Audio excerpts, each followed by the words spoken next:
Hi students, आज की इस वीडियो में हम लोग बात करने जा रहे हैं हमारे संविधान, हमारे कॉन्स्टिट्यूशन के कुछ इंपॉर्टेंट आर्टिकल्स के बारे में।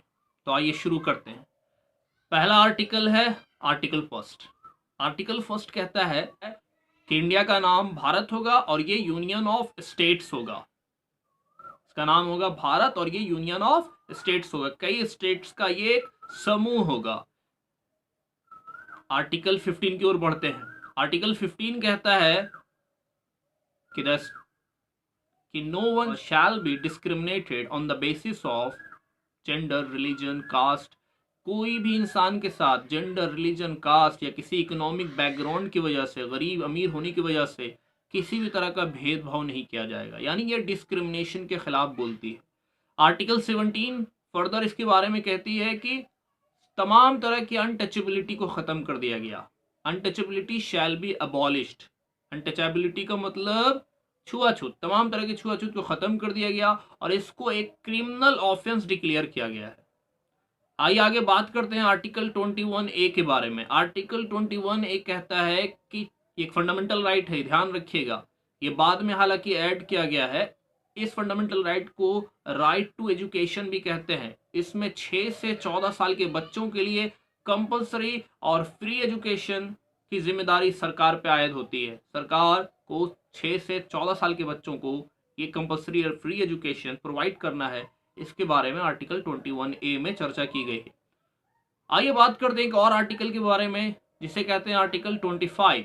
आर्टिकल 25 है फ्रीडम ऑफ रिलीजन के बारे में, यानी भारत में हर धर्म के मानने वालों को अपना धर्म मानने, अपने धर्म को फॉलो करने, प्रैक्टिस करने और उसका प्रचार करने की पूरी तरह से आज़ादी है। ये फ्रीडम ऑफ रिलीजन के अंदर में भी आता है। आगे बात करते हैं बहुत ही इंटरेस्टिंग आर्टिकल। अगर आप बिहार में रहते हैं तो आप बहुत आसानी से इससे कनेक्ट कर पाएंगे। आर्टिकल 47। आर्टिकल 47 जो कि राज्य के नीति निर्देशक तत्व, directive principle of state policy के अंतर्गत आता है।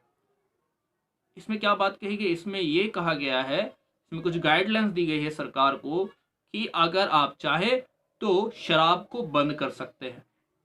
और इसी आर्टिकल का सहारा लेकर बिहार सरकार ने शराब को बंद कर दिया, शराबबंदी का ऐलान किया है और मिला जुला के अब तक कानूनी तौर पे ये सक्सेसफुल दिख भी रहा है।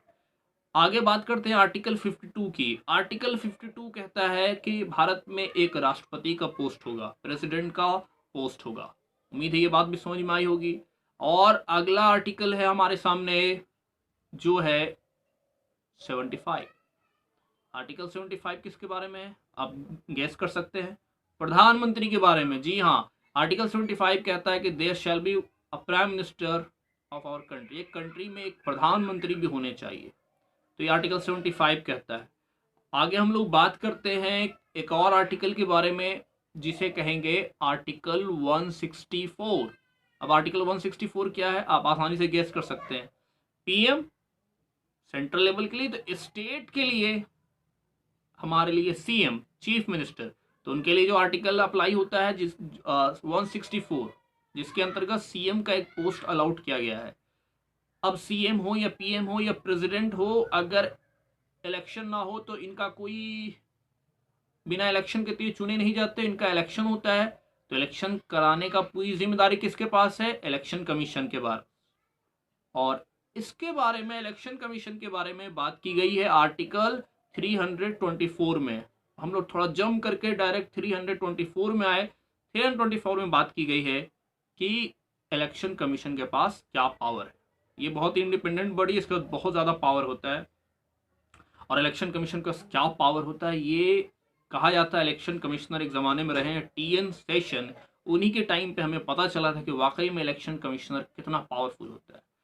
खैर, इलेक्शन कमीशन के बारे में कभी और वीडियो हम बताएंगे। उम्मीद है कि ये 10 आर्टिकल, ये जो मैंने आर्टिकल्स आपको बताया है, ये बहुत आसानी से समझ में भी आया होगा और आपके ज्ञान में इजाफा हुआ होगा। इसी तरह से इस तरह के वीडियो अगर आपको चाहिए तो लाइक, सब्सक्राइब और शेयर करना बिल्कुल भी ना भूलें।